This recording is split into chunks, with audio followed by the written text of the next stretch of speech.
Hey, good evening, and welcome to Profoundly Speaking. I'm Undrai Fizer.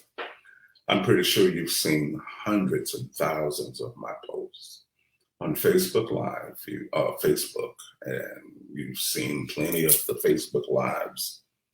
You're familiar with my wife, Dr. Bridget Fizer, and the work that we do. I'm glad and pretty sure that you have our app, Fizer Interglobal. I'm into helping people like you make powerful decisions, and not just make the decisions, but to see the manifestation of a made decision.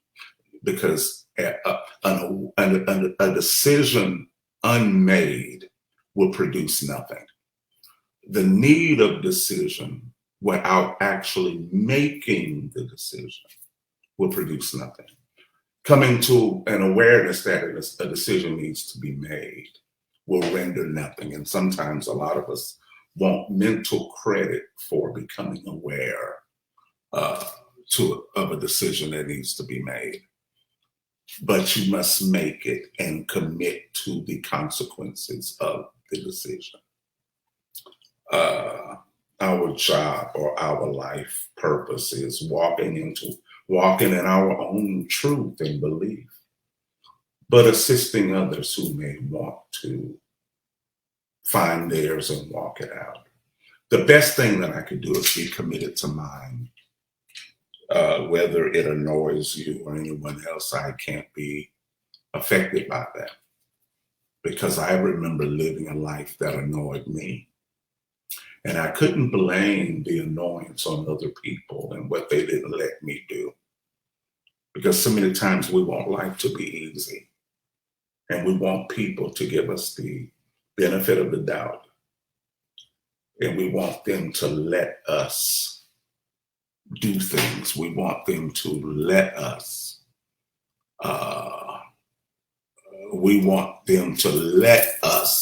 decide in peace. And the thing is, my problem was I feared me committing to myself. I feared me committing to me. I feared, I feared allowing the manifestations to be put in my hands.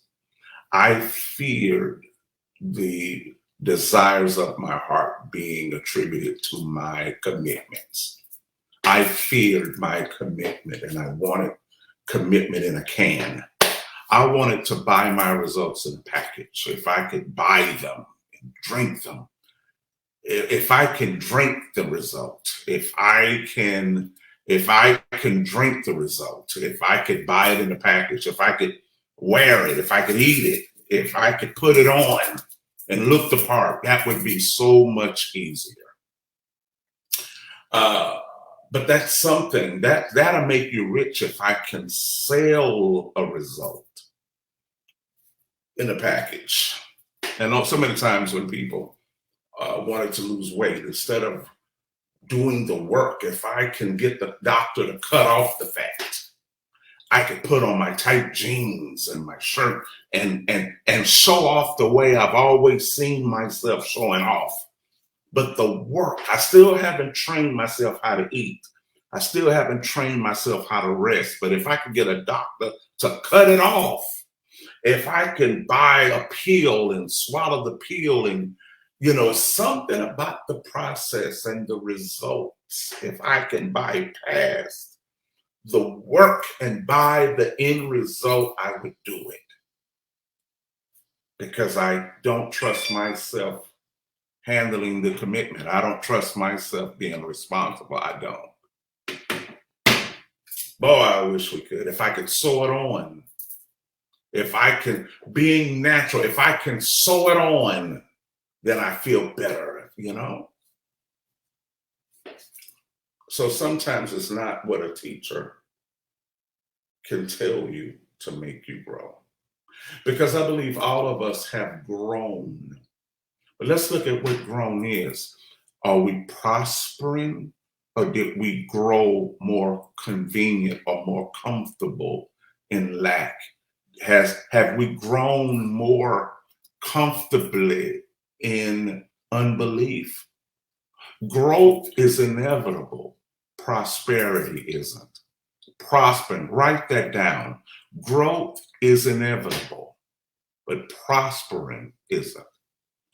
Growth is inevitable. We grow, but are we prospering in what we've grown in? Are we thriving, or are we still coming to an awareness? Are we really growing, or are we prospering? Because to prosper in what you hear is to intentionally unlearn and forget. It's intentionally unlearning and forgetting the things that gave you flexibility. It's intentionally unlearning and forgetting and despising and disrespecting those things that once gave you convenient flexibility. Because now, in the presence of teachers, it's the teacher's opinion of responsibility against mine. So we have teachers, but it's almost a battle between a teacher's point of view and my own point of view. Best point of view wins. I hear what the teacher is saying to do, but I still have a point of view that I want to use to see if I can bypass the teacher's point of view and still connect with what is being given. Raise your hand if I see growth to prosper. See, there is growth and there is change.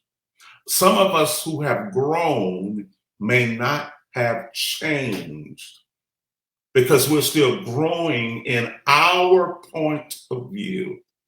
And it's possible to have a personal point of view even in the presence of God. God says to sanctify yourself, be holy. But when our convenient state is disturbed by being sanctified or holy, we seek to still hear what God says, but we seek to avoid God as we try to still get to the end result by avoiding the most painful point of view of making a choice. And when we are afraid to make the choice, because it's not complex, it's only complex when we want to avoid the denominator that will cause the manifestation to happen. I want to avoid the main thing, so I'm stuck with not understanding. It's like, I don't understand. No, the thing is, you're trying to understand how to mix two desires together and still get the same perfect manifestation. I don't understand. No, God says, leave this alone and do it this way. I don't understand. No, don't do that. Do it this way. I don't know. Because we're trying to see, well, why do we need to do it that way? And after a while, we'll bring the power of the anointed teacher down to a common battle of opinion.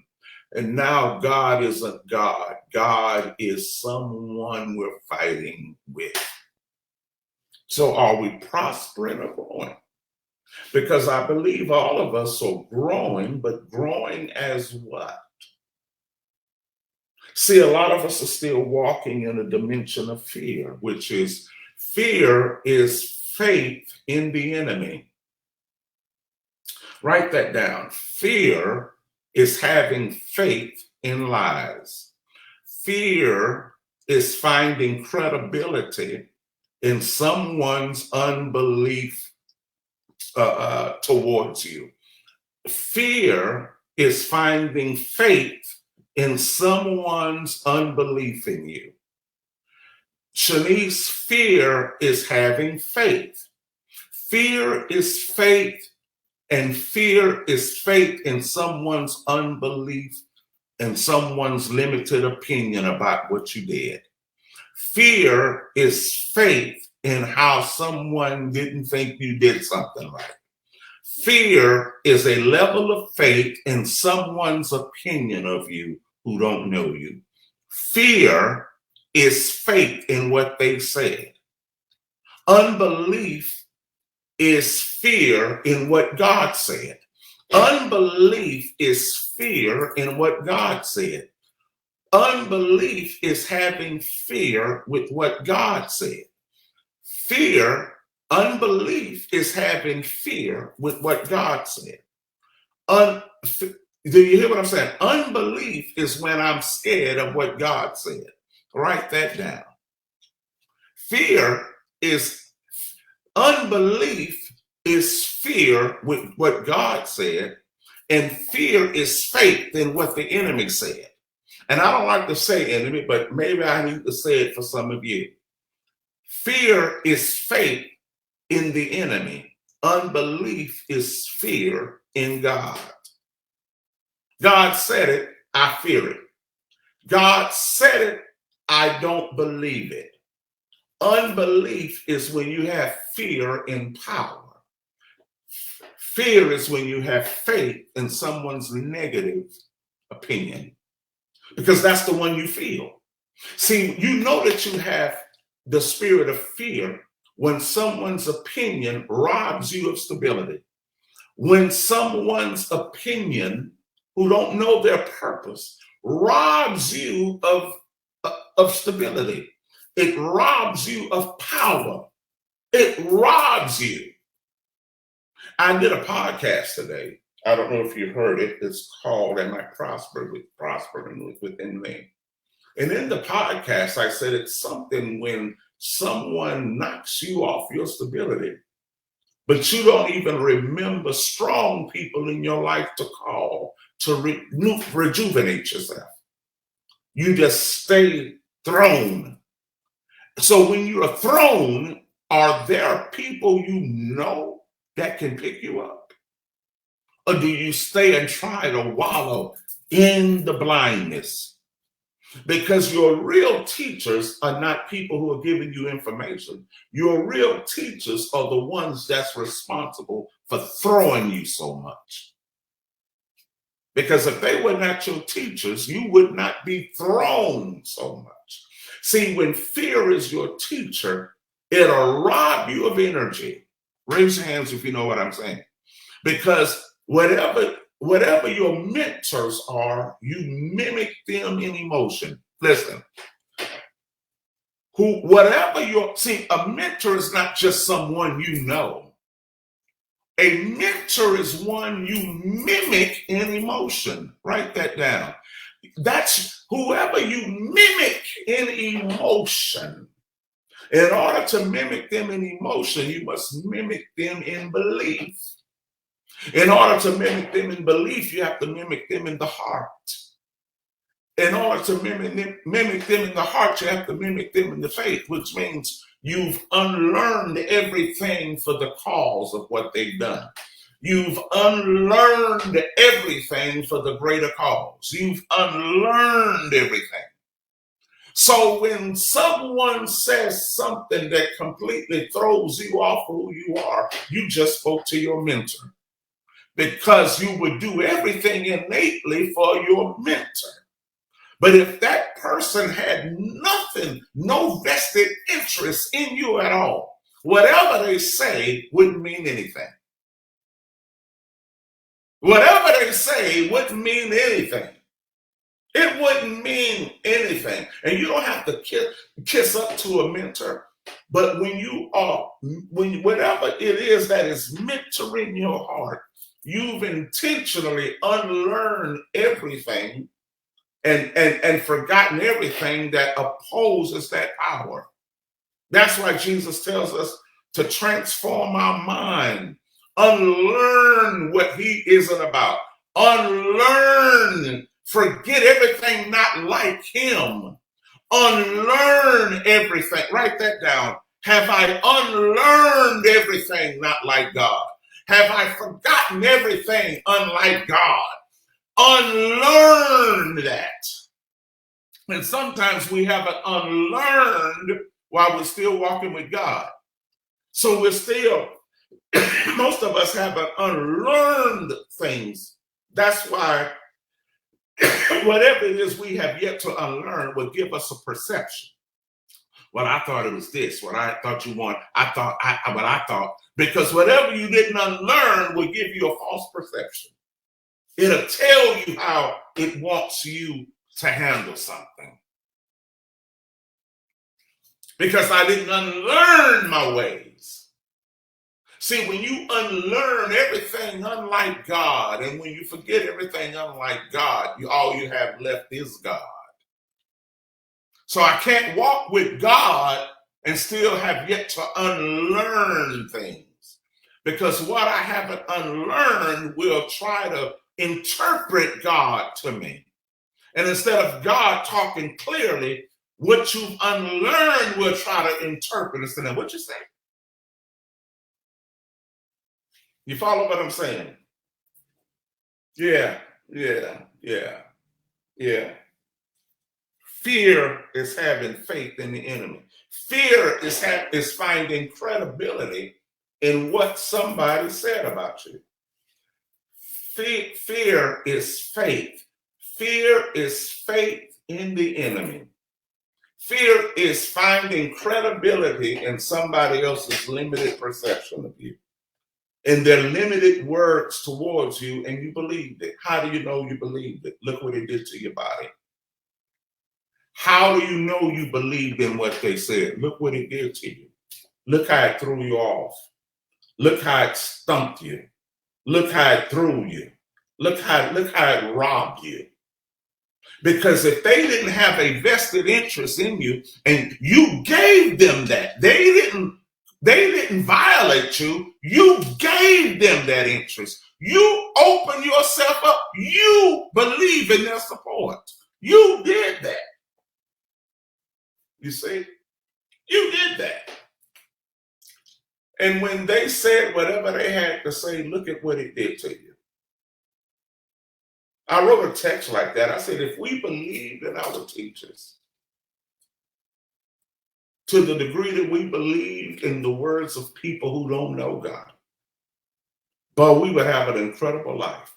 But we have more faith in people who don't know God than God himself. Because look at our lives. It's not a matter that you're called here ignorant. We try to coexist between the right way and the convenient way. We have yet to understand how to do it. We have yet to understand how to put the two together. It's not that you don't understand the language. You have yet to understand how to put God and limitations in the same room and get the same result. You haven't figured it out. You understand what I'm saying? Yeah. If we can put power in a can, if we could put it in a formula, if we could put it in a costume, if we could put it in a box, people would buy it. But the fear of intentionally choosing is a hard thing. Because you know how sure you have to be to choose? Don't you know how sure you have to be? Don't you know how convinced you have to be to choose? If we can just say lose 5 pounds and then the doctor can cut off the remaining 200, people will lose 5 pounds. If we can say drink this in the morning and drink it at night, and you will see something in the morning. You will drink it in the morning and at night.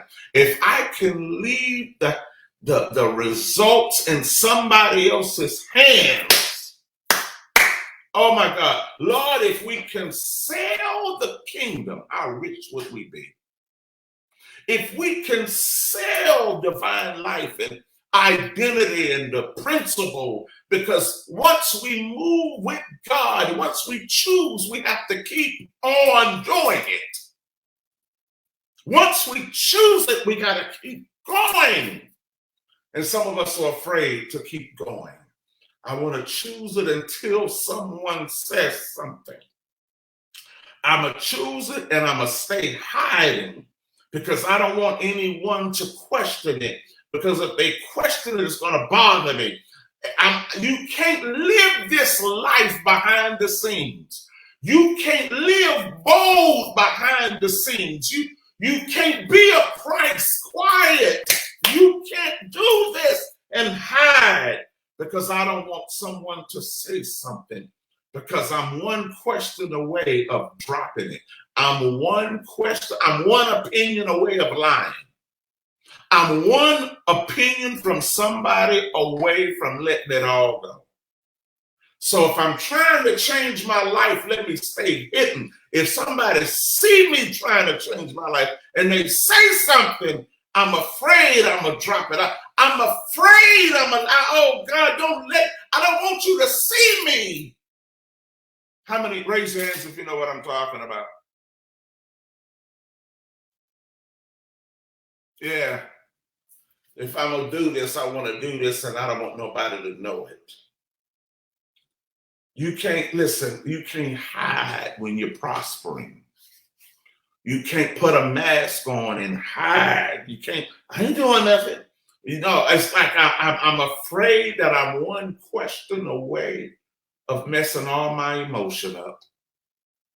Do people have that much power over your life? One question, one thing can make you shut down. Like, oh, are you that unstable in yourself? If I could buy it quick.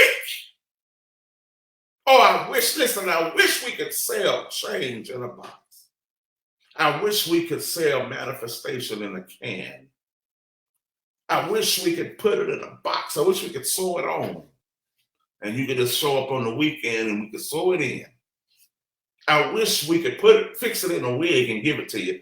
I wish we could fix it in a plate of food and say, just eat this. I wish we could put it in a pair of socks and say, just put these socks on. I wish we could put change in a box and say, here you go, buy it. It's $500. But with those boxes of change will be flying off the shelf. I'd be a rich man if I could sell the kingdom in a box, but it takes belief. It takes unlearning and forgetting a convenient way. It takes unlearning it on purpose. It takes forgetting it. It takes laying it aside on purpose. It don't work by saying positive words. It don't work by positivity, guys. It doesn't work by positive affirmation. It requires intentional letting go of a convenient, flexible control. I have to let it go. If I keep growing in fear, the change will become more and more impossible. I'm going to have to be uprooted. Uprooting, it hurts to be uprooted. Everyone grows, but are you growing in fear or are you changing? Are you growing in fear, which is faith in the enemy? Fear is faith in people's limited opinion about you. Unbelief is fearing what God said. To unbelieve means I heard what God said and I don't believe it. I hear it, but I'm afraid of it. And fear is faith in what people say about you. It meant you believed what they said. You believed what they said. Their opinion stopped your life. Their opinion energized you to sit down. Their opinion, you agreed with it. You do what they're telling you. The people who are afraid, you're doing what the fearful is speaking to you. And when those are speaking mighty, you look at them and like, yeah, but you don't understand. You're telling the mightiness of God that it don't understand. But you're telling those who don't believe in you that you do understand. It requires an intentional letting go. And it's like I'd rather buy it in a box than to let it go. You mean I actually have to let it go in front of you? You mean I actually have to unlearn this in front of you? Wow. Can we just gather on Sundays and have a good old fashioned time in Jesus? Can we just meet and have some good music and sing some good songs? And how come every time it's taught, we have to make a choice? Can we all just get along? Can we all just get together and nobody have to let go of nothing? Can we just get along and have a good time? I wish I could say it, but I can't. No teacher can make you grow. What makes you grow is unlearning convenient things. What makes you prosper is the intentional learning of convenient things that allow flexibility in your commitment. To intentionally unlearn the convenience of flexibility. That'll help you prosper. But when we continue to grow in convenience, we become rooted in comfort zones. We become rooted in comfortability. And once we become rooted in that, oh, it becomes a hard thing to change. So that's what I'm talking about today. Now, what do we do with it? I'm not here to give messages. I'm shining a light on something.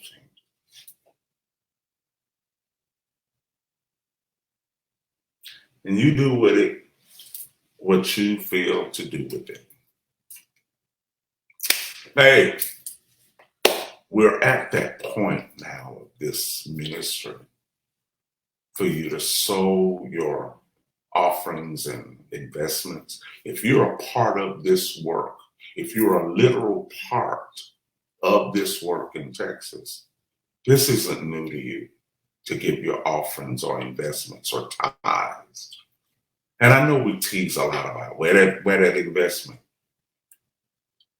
but it's imperative for you to sow and invest in your work, in the vision of this reality.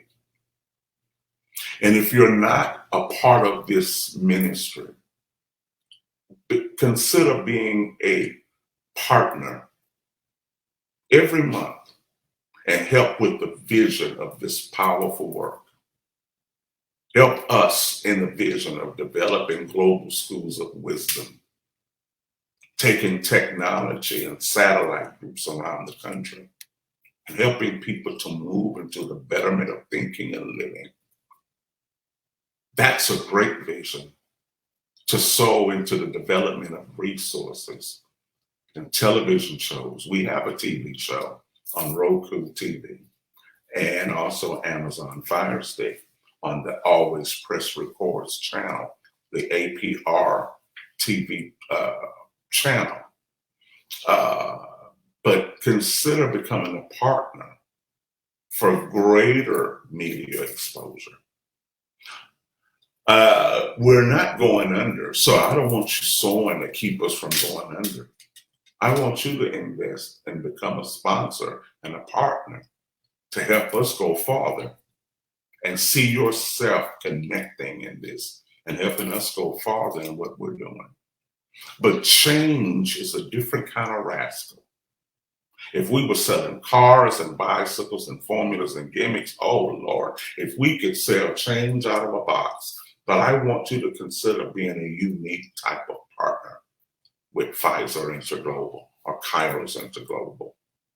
I want you to consider change in thought, how valuable it is to change your mind and your spirit.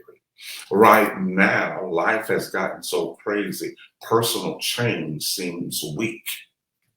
God is the back. God is the enemy to so many people. God. Many of us are looking for happiness more than we're looking for destiny. Many of us are looking for relationship more than we're looking for purpose. Some of us right now are angry and feeling sore because of God. But I want you to help to change that perception.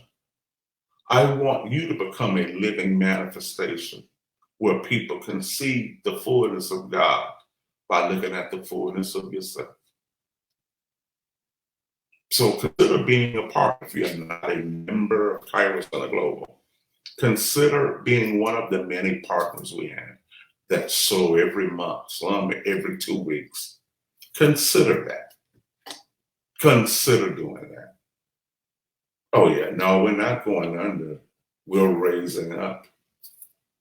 Your funds will also help in the development and implementation of more keys to practice and purpose modules, having them not only here in Houston, but in other parts of the country. So consider that. Also download the app, Fizer Interglobal, in the App Store and Google Play. And also be on the lookout for my new book, which should be out in August. It's called What Shall We Create Today? Transformational quotes for your now and next. What shall we create today? And that book will be available wherever books are sold. So it'll be released sometime in August. So can't wait for you to get it. It's a good one. Okay. All right. Be on the lookout for more modules and more resources. And we'd like to see you every Sunday at 3 o'clock Central Standard Time for Profoundly Speaking.